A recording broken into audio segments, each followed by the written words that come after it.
13 verses 8 through 10. Owe no one anything except to love one another, for the one who loves another has fulfilled the law. The commandments, you shall not commit adultery, you shall not murder, you shall not steal, you shall not covet, and any other commandment are summed up in this word: love your neighbor as yourself. Love does no wrong to a neighbor. Therefore, love is the fulfilling of the law. I invite you to stand for our proclamation of the gospel. Our gospel reading this morning is Matthew chapter 18, verse 20. For where 2 or 3 are gathered in my name, I am there among them. You may be seated.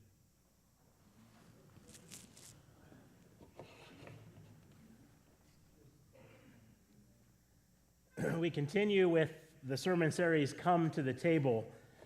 And this week we're talking about the table of love.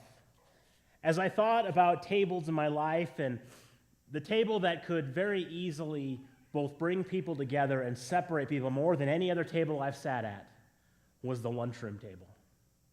The lunchroom table was a place of anxiety, of fear. You see, I remember my first year of high school, the cafeteria had round or octagon tables where you could only get so many people around them. So if you were a little late to your friend group and there was too many, you'd be left out.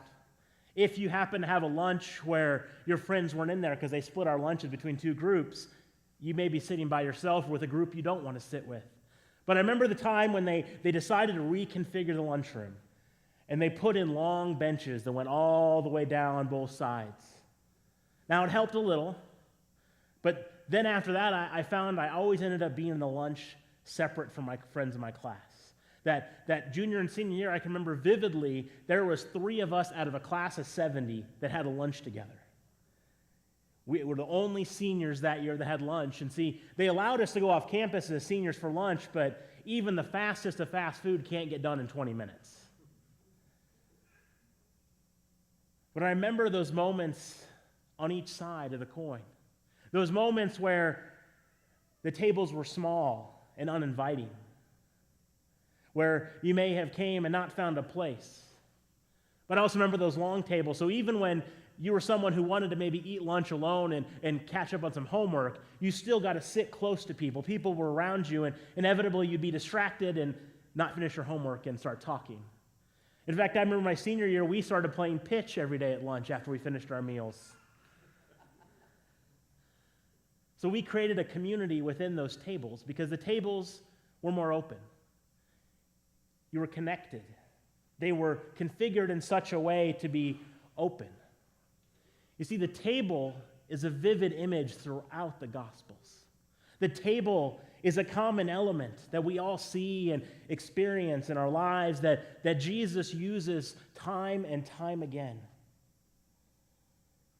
The Gospel of Luke especially is heavy on meal and table images.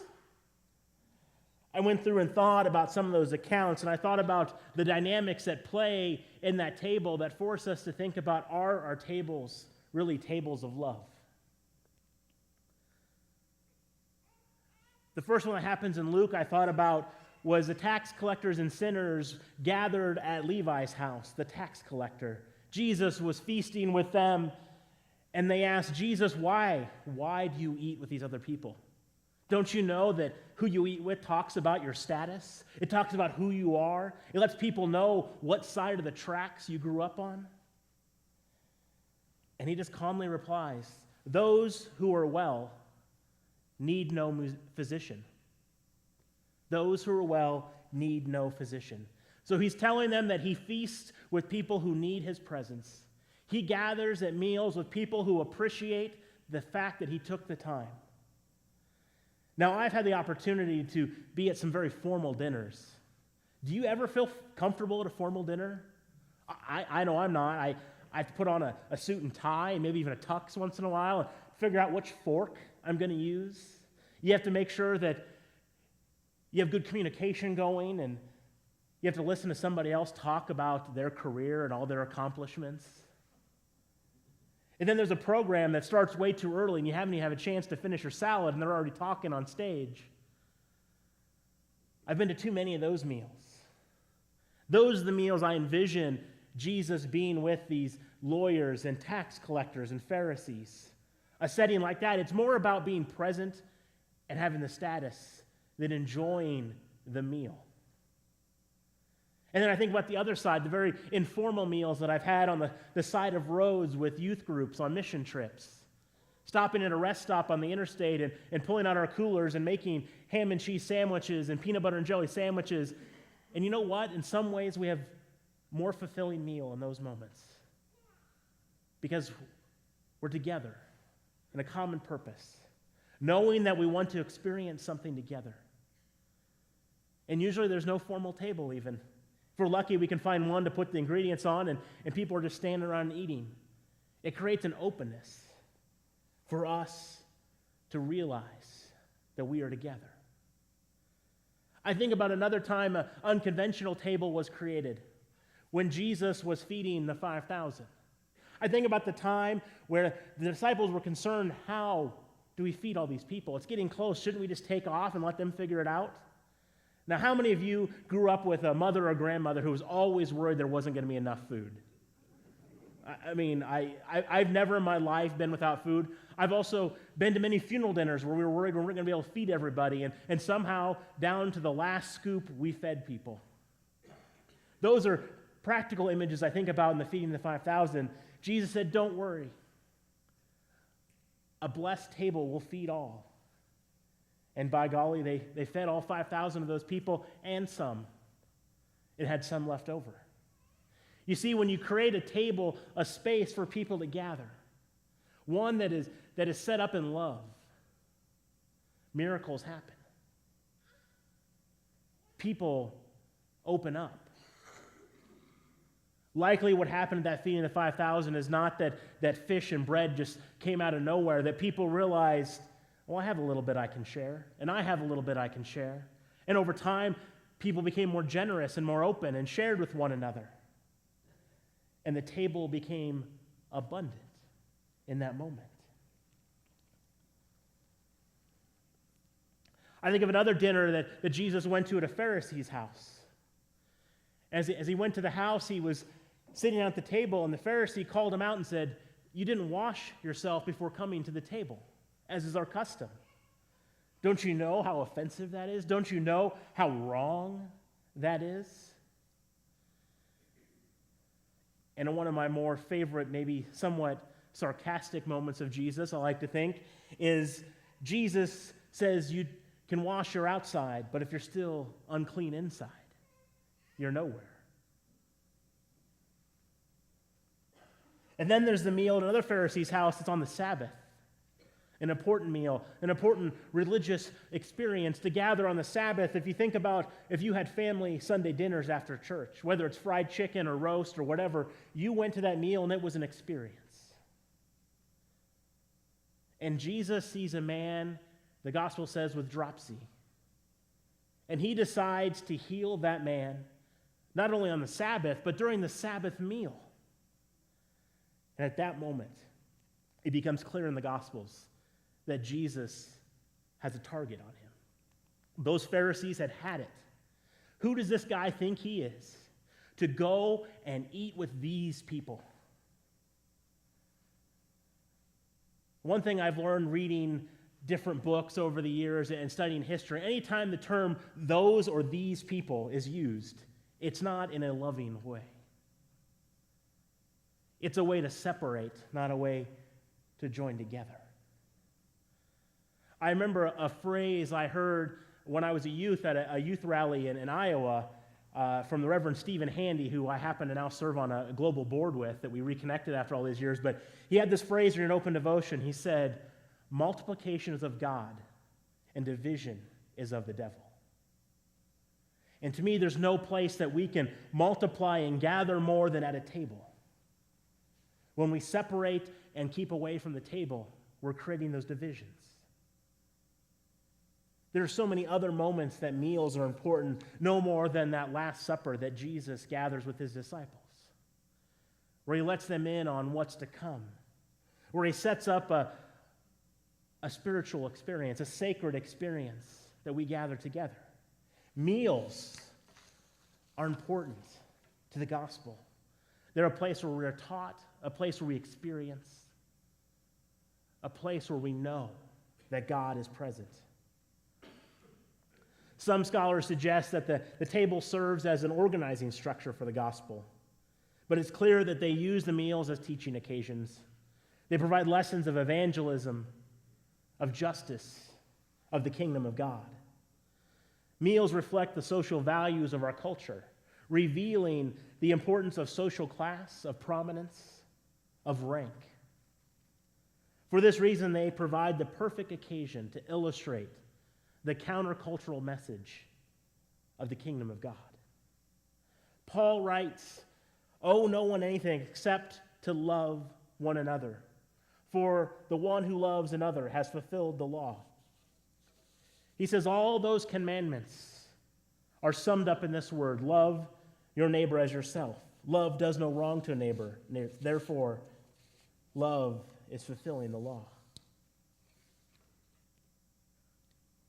If I think about that statement, we may think something's missing. If we're used to hearing the greatest commandment from Jesus, where he lists 2 commandments, he sneaks that in.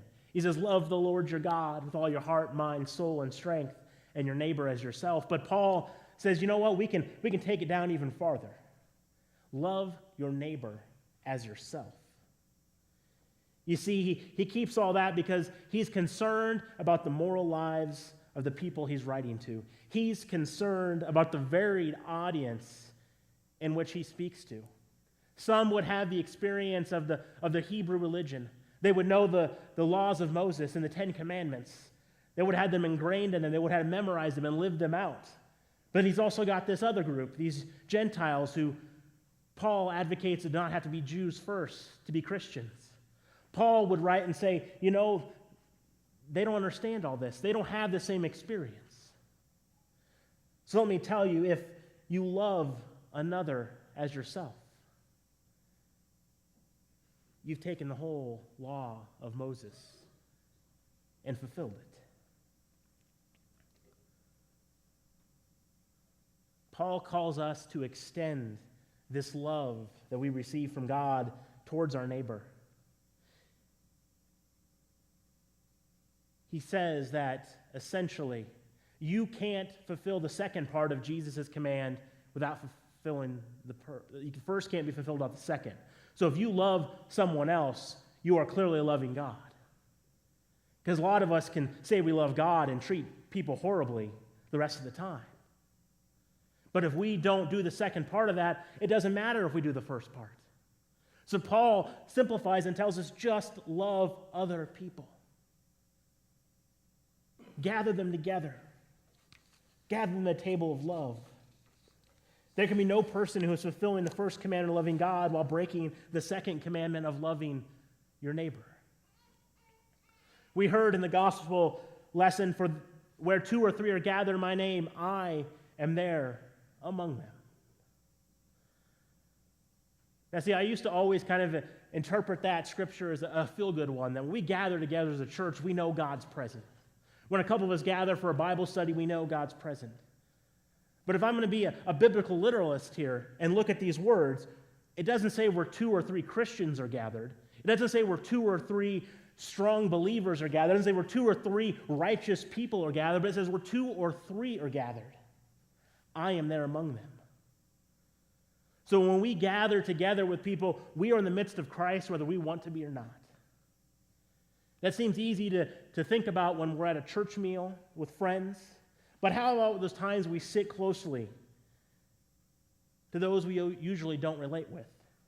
To those people we may have grudges against? Those people who have wronged us? Those people we hold some kind of anger towards that may not even know that they've wronged us? What about sitting at the table with someone you disagree with strongly politically? Do you think Christ is there in your midst? Do you act like Christ is there in your midst? I know I fall short on that one quite a bit. Even in those moments, we are to be aware that Christ is present at our table, calling us to love. Paul reminds us that really, if we aren't loving the neighbor, we aren't loving God. I want to show a video clip this morning that's talking about daring friendships and what it can mean to reach out and connect in ways that we aren't always comfortable.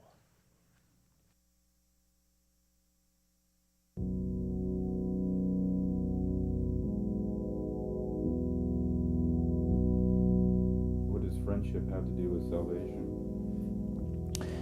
Well, I mean, it's interesting in the Bible, you know, that in the New Testament, that Jesus is said to be a friend in two ways. You know, he's a friend of publicans and sinners, you know, across the boundaries, you know, unexpected, you know, friendships. And then he says, you know, you are my friends in John's Gospel, you know, to the disciples, those closest to him.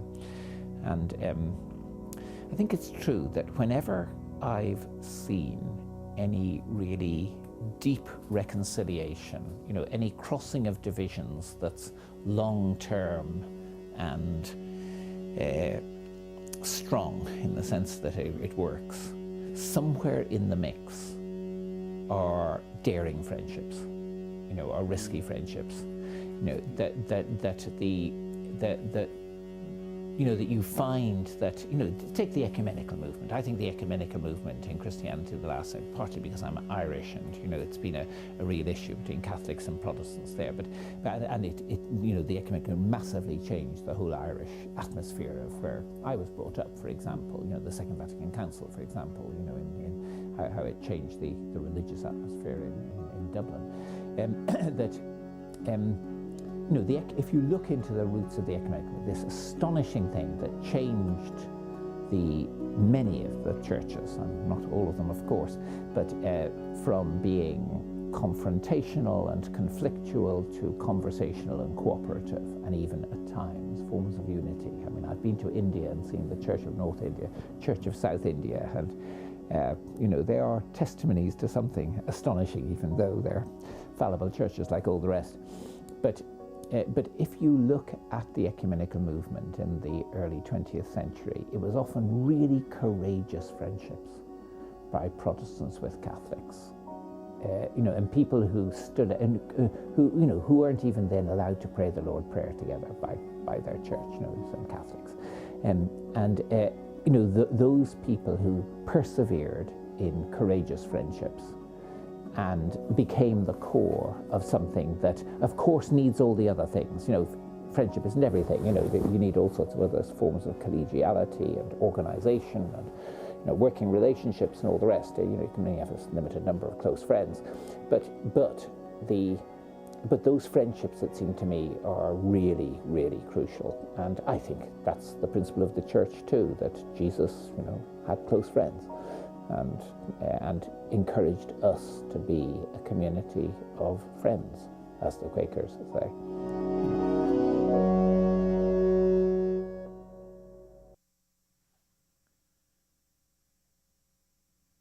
When we want to fulfill the call that Jesus has on our lives, we have to be daring in our relationships. We have to be willing to put ourselves out there. And if we recognize that when we gather at a table together, it can be a table of love in any circumstance. Anything is possible in those moments. In Paul's epistle, there's a sense of urgency. Some say it's because he had an understanding that the return of Christ would happen soon. But they had been saying that since the gospel times, and this was 60 years later. And they were still thinking that, as like, at some point you got to wonder, with all the urgency, is that ever going to happen? But there still is an urgency for us to reach out and gather at tables of love. There's an urgency for us to heed the call to love others as ourselves. No matter how good or bad we are at that right now, we can all get better at it. We can all do more things to reach out, to be kind. Sometimes just smiling at someone as you cross their path on a sidewalk or wave at them as you're driving by can change the tone of someone's day. Small acts of kindness lead to greater acts of kindness. Hospitality and welcome at a table covered in love can change the world. Think about it when you invite people over for a gathering or a dinner. of stopping and saying a simple prayer over the table, of the space in which you gather, just says, God, let this be a place of love. You'll be amazed at how something like that can change the whole atmosphere. In the video clip, he talked about all the major reconciliations and changes that happened, and Christianity always came out of daring friendships. And I can attest to that climate on numerous occasions. I've 3 times now been a delegate to General Conference, 2 from the Nebraska Conference and 1 from the Great Plains, as both a layperson and a clergy. And we gather from all corners of both states, and we come from different perspectives and experiences and contexts.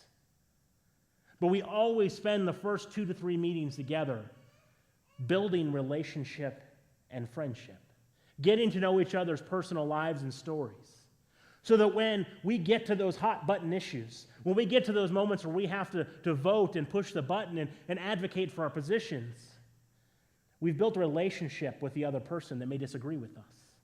And we're able to have conversation in a loving, caring way, in a way that can unite us in the midst of disagreement, in a way that can unite us even when maybe we aren't too crazy about the things somebody said across the table. Because at the end of the day, we see each other as a representative of Christ. We see each other at the table gathered together.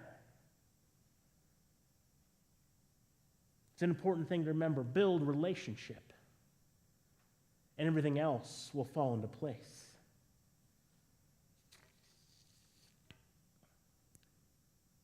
The lunch table doesn't end with school. Believe me, it doesn't end when you graduate high school or get through college. We build lunch tables in all parts of our lives.